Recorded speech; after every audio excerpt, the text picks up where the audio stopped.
ಎಲ್ಲರಿಗೂ ನನ್ನ ನಮಸ್ಕಾರಗಳು.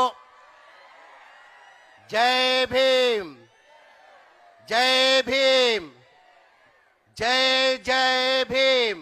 ಸ್ವಲ್ಪ ಜೋರಾಗಿ ಧ್ವನಿಯಲ್ಲಿ ಜೈ ಭೀಮ್ ಹೇಳಿ. ಇವತ್ತು ನಮಗೆಲ್ಲ ಗೊತ್ತೇ ಇದ್ದಂಗೆ ಬಾಬಾ ಸಾಹೇಬ್ ಅಂಬೇಡ್ಕರ್ ಅವರು ಸಂವಿಧಾನ ಕೊಟ್ಟಿಲ್ಲ ಅಂದ್ರೆ ನೀವು ಅಲ್ಲಿ ಕೂರಕ್ಕಾಗ್ತಾ ಇಲ್ಲ, ನಾನು ಇಲ್ಲಿ ಮಂತ್ರಿಯಾಗಿ ನಿಲ್ಲಕ್ಕೆ ಸಾಧ್ಯ ಆಗ್ತಾ ಇಲ್ಲ. ಬಾಬಾ ಸಾಹೇಬ್ ಅಂಬೇಡ್ಕರ್ ಸಂವಿಧಾನ ಕೊಟ್ಟಿದ್ದ ಕಾರಣಕ್ಕೆ ನೀವು ಅಲ್ಲಿ ಕೂತಿದ್ದೀರಾ, ನಾನು ಇಲ್ಲಿ ಮಂತ್ರಿಯಾಗಿ ನಿಂತಿದ್ದೀನಿ. ಹಾಗಾಗಿ ನಮ್ಮ ಕರ್ತವ್ಯ ಆಗ್ತಾ ತಾನೆ ಜೋರಾಗಿ ಜೈ ಭೀಮ್ ಹೇಳೋದು. ದೊಡ್ಡ ಧ್ವನಿಯಲ್ಲಿ ಜೈ ಭೀಮ್ ಹೇಳಬೇಕು. ಜೈ ಭೀಮ್, ಜೈ ಭೀಮ್, ಜೈ ಜೈ ಭೀಮ್.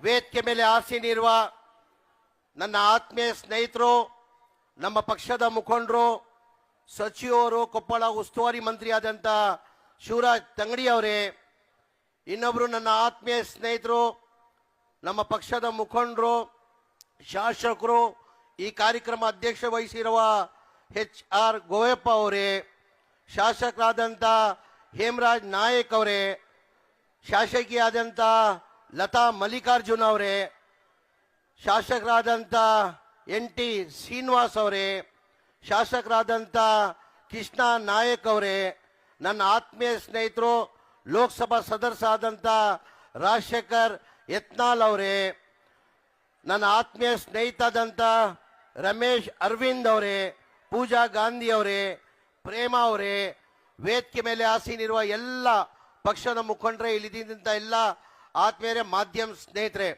ಮೊದಲೇ ಆಗಿ ಹಂಪಿ ಉತ್ಸವದ ಶುಭಾಶಯನ ಕೋರಕ್ಕೆ ಬಯಸ್ತಾ ಇದ್ದೀನಿ. ಹಂಪಿ ಉತ್ಸವ ಅಂದರೆ ನಮ್ಗೊಂಥರ ನಾಡ ಹಬ್ಬ ಇದ್ದಂಗೆ. ಬರೀ ಕೊಪ್ಪಳ ಜಿಲ್ಲೆಗಿಲ್ಲ, ವಿಜಯನಗರ ಜಿಲ್ಲೆಗಿಲ್ಲ, ಕೊಪ್ಪಳ ಆಗಲಿ, ಬಳ್ಳಾರಿ ಆಗಲಿ, ವಿಜಯನಗರ ಆಗಲಿ, ಇಲ್ಲಿ ಹಂಪಿ ಉತ್ಸವ ಅಂದರೆ ನಮ್ಗೊಂಥರ ನಾಡ ಹಬ್ಬ ಇದ್ದಂಗೆ. 4-5 ದಿನದಿಂದ ನಾನು ಇಲ್ಲೇ ಇದ್ದೀನಿ. ನಾನು ಹಂಪಿ ಉತ್ಸವ ವ್ಯವಸ್ಥೆಗೋಸ್ಕರ ನಾನು ಇಲ್ಲೇ ಇದ್ದೀನಿ. ನಾನು ಎಲ್ಲ ಕಡೆ ಮನೆಯಲ್ಲಿ ಇವತ್ತು ಹಂಪಿ ಉತ್ಸವನ ನಾವು ಆಚರಿಸ್ತಾ ಇದ್ವಿ. ತಮಗೆಲ್ಲ ಗೊತ್ತೇ ಇದ್ದಂಗೆ ಹಂಪಿ ಉತ್ಸವ ಚಾಲನೆಯನ್ನು ಕೊಟ್ಟಿದ್ದು ನಮ್ಮ ನಾಯಕರು MP ಪ್ರಕಾಶ್ ಅವರು. MP 87ರಲ್ಲಿ ಚಾಲನೆ ಕೊಟ್ಟಿದ್ದು.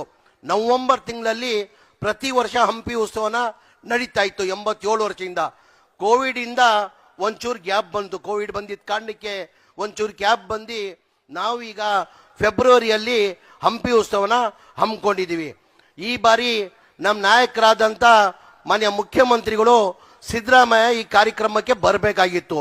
ಹೋದ ವರ್ಷನೂ ಮಾನ್ಯ ಸಿದ್ದರಾಮಯ್ಯ ಹಂಪಿ ಉತ್ಸವ ಕಾರ್ಯಕ್ರಮಕ್ಕೆ ಬಂದು ಭಾಳ ಖುಷಿಯಾಗಿ ಹೋದ್ರು. ಮೊನ್ನೆ ಈ ಕಾರ್ಯಕ್ರಮಕ್ಕೆ ಮಾನ್ಯ ಮುಖ್ಯಮಂತ್ರಿಗಳು ಬರಬೇಕಾಗಿತ್ತು. ನಿನ್ನೆವರೆಗೂ ನಾನು ಹಂಪಿ ಉತ್ಸವ ಹೋದ ವರ್ಷ ಚೆನ್ನಾಗಿ ಮಾಡಿದ್ದೆ ಕಣೋ, ಈ ವರ್ಷನೂ ಚೆನ್ನಾಗಿ ಆಗ್ತಾ ಇದೆಯಾ ಅಂತ ಗೊತ್ತಾಗಿತ್ತು. ನಾನು ಬರಬೇಕಂತ ಇದ್ದೆ.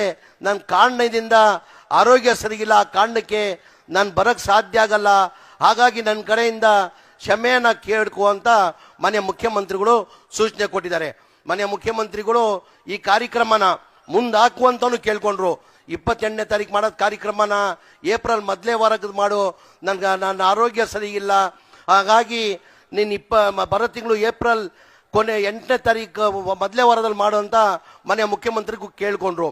ಹಾಗಾಗಿ ನಾವು ಮುಂಚೆನೇ ನವೆಂಬರ್ ಮಾಡ್ತಾ ಇರೋದು ಕಾರ್ಯಕ್ರಮ ಈಗ ಫೆಬ್ರವರಿಗೆ ಮಾಡ್ತಾ ಇದ್ದೀವಿ ಸರ್, ತಿರ್ಗಾ ಏಪ್ರಿಲ್ ಅಂದರೆ ಭಾಳ ಮುಂದೆ ಹೋಗ್ತದೆ ಬೇಡ ಸರ್ ಅಂತ ಮಾನ್ಯ ಮುಖ್ಯಮಂತ್ರಿಗೆ ಹೇಳಿ ನಾನೇ ಕೇಳ್ಕೊಂಡು ಈ ಕಾರ್ಯಕ್ರಮನ ನಾವು ಮಾಡ್ತಾ ಇದ್ದೀವಿ. ನನ್ನ ಸೌಭಾಗ್ಯ 2ನೇ ಹಂಪಿ ಉತ್ಸವ ಮಾಡೋಕ್ಕೆ ನನಗೆ ಅವಕಾಶ ಸಿಕ್ಕಿರೋದು ನನ್ನ ಸೌಭಾಗ್ಯ ಅಂತ ನಾನು ಭಾವಿಸ್ತಾ ಇದ್ದೀನಿ. ನನ್ನ ಅನಿಸಿಕೆ ಈಗ ರಮೇಶ್ ಅವರು ಭಾಳ ಚೆನ್ನಾಗಿ ಮಾತಾಡೋದು. ಎಲ್ಲರಿಗಿಂತ ಹೆಚ್ಚಾಗಿ ಪೂಜಾ ಗಾಂಧಿ ಅವರು ಮಾತಾಡಿದ್ದು ನನಗೆ ಭಾಳ ಖುಷಿ ತಂತು.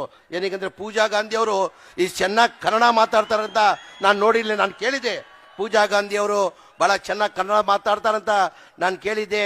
ಇಷ್ಟು ಚೆನ್ನಾಗಿ ಮಾತಾಡ್ತಾರ ಗೊತ್ತಿಲ್ಲ. ನಿಜವಾಗ್ಲೂ ನೀವು ಬೇರೆ ಊರು ಅವರಾಗಿ ಇಲ್ಲಿ ಕರ್ನಾಟಕದಲ್ಲಿ ಬಂದು ಇಲ್ಲಿ ಮಾತಾಡಿದ್ರು ಭಾಳ ಹೆಮ್ಮೆ ಅಂತ ಹೇಳಕ್ಕೆ ಬಯಸ್ತಾ ಇದ್ದೀನಿ.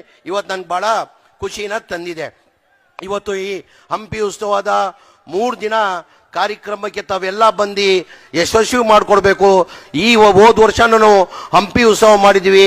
ಈ ವರ್ಷ ಹೋದ ವರ್ಷದಿಂದ ಚೆನ್ನಾಗಿ ಈ ವರ್ಷ ಆಗ್ಬೇಕಂತ ನಾವು ಪ್ರಯತ್ನ ಮಾಡಿ ಈ ವರ್ಷ ಚೆನ್ನಾಗಿದೆ ಅಂತ ನಾನು ಭಾವಿಸ್ತಾ ಇದ್ದೀನಿ. ಈ ಸರ್ಟಿಫಿಕೇಟ್ ಕೊಡಬೇಕಾಗಿರೋದು ನಾವು ಹೇಳಿದ್ರೆ ಅದು ಸಾಲದು. ಅದು ನೀವುಗಳು ಸರ್ಟಿಫಿಕೇಟ್ ಕೊಡಬೇಕಾಗಿರೋದು ಈ ವರ್ಷ ಚೆನ್ನಾಗಿದ್ಯಾ, ಹೋದ ವರ್ಷ ಚೆನ್ನಾಗಿತ್ತಾ? ಯಾವ ವರ್ಷ ಚೆನ್ನಾಗಿದೆ? ಈ ವರ್ಷ ಚೆನ್ನಾಗಿದ್ಯಾ? ಮುಂದಿನ ವರ್ಷ ಭಗವಂತ ನನ್ಗಿಟ್ರೆ ಇನ್ನ ಅದ್ಧೂರಿಯಾಗಿ ಮುಂದಿನ ವರ್ಷನೂ ಮಾಡುವಂತ ಹೇಳಿ ನಾನು ಹೆಚ್ಚಾಗಿ ಮಾತಾಡಕ್ ಹೋಗಲ್ಲ. ಏನಕ್ಕಂದ್ರೆ ಬೇರೆ ಬೇರೆ ಕಾರ್ಯಕ್ರಮಗಳು ಹಮ್ಮಿಕೊಂಡಿದ್ದಾರೆ. ಇದು ರಾಜಕಾರಣಿಗಳು ಬರೀ ರಾಜಕೀಯ ಭಾಷಣ ಮಾಡ್ತಾರಂತ ತಾವೆಲ್ಲ ಬೇಜಾರು ಮಾಡ್ಕೊಳ್ತೀರಾ. ಹಾಗಾಗಿ ನಾನು ಹೆಚ್ಚಾಗಿ ಮಾತಾಡಕ್ ಹೋಗಲ್ಲ. ಇನ್ನ ನಿಮ್ಮೆಲ್ಲ ಇಷ್ಟೇ ಕೇಳೋದು, ದೇವ್ರದವ ನೀವೆಲ್ಲ ನನ್ನ ಅನಿಸಿಕೆ ಶಿವರಾಜ್ ತಂಗಡಿ ಸಾಹೇಬ್ರೆ, ನಾನು ಇಷ್ಟು ಜನ ನನ್ನ ಪ್ರೀತಿಸ್ತಾರಂತ ಗೊತ್ತಿಲ್ಲ. ಏನೋ ಒಂದು ನನ್ನ ಬಗ್ಗೆ ವಿಶ್ವಾಸ ಇಟ್ಕೊಂಡು ಜನ ನನ್ನ ಪ್ರೀತಿಸ್ತಾ ಇದ್ದಾರೆ. ನಿಮ್ಮಲ್ಲಿ ಒಂದೇ ನಾನು ಕೇಳ್ಕೊಳ್ಳೋದು, ಭಗವಂತ ಪ್ರಾರ್ಥನೆ ಮಾಡಬೇಕಾದ್ರೆ ಇನ್ನ ನಮ್ಮ ಜಮೀರ್ ಅಹಮದ್ ಖಾನ್ ಅವ್ರನ್ನ ಇನ್ನ ಬಡವ್ರ ಸೇವೆ ಮಾಡೋದು ಇನ್ನ ಹೆಚ್ಚಿನ ಶಕ್ತಿ ಕೊಳ್ಳಿ ಅಂತ ಆ ಭಗವಂತಂತ ಪ್ರಾರ್ಥನೆ ಮಾಡ್ಬೇಕಂತ ಕೇಳ್ಕೊಂಡು ಇನ್ನೊಂದು ಬಾರಿ ಹಂಪಿ ಉತ್ಸವದ ಶುಭಾಶಯನ ಕೋರಿ ನಾನು ಮಾತು ಮುಗಿಸ್ತೀನಿ. ಜೈ ಹಿಂದ್, ಜೈ ಕರ್ನಾಟಕ, ಜೈ. ಉತ್ಸವ ಪ್ರತಿ ವರ್ಷವೂ ಕೂಡ ಅದ್ದೂರಿಯಾಗಿ ನೆರವೇರಲಿ. ಮುಂದಿನ ವರ್ಷ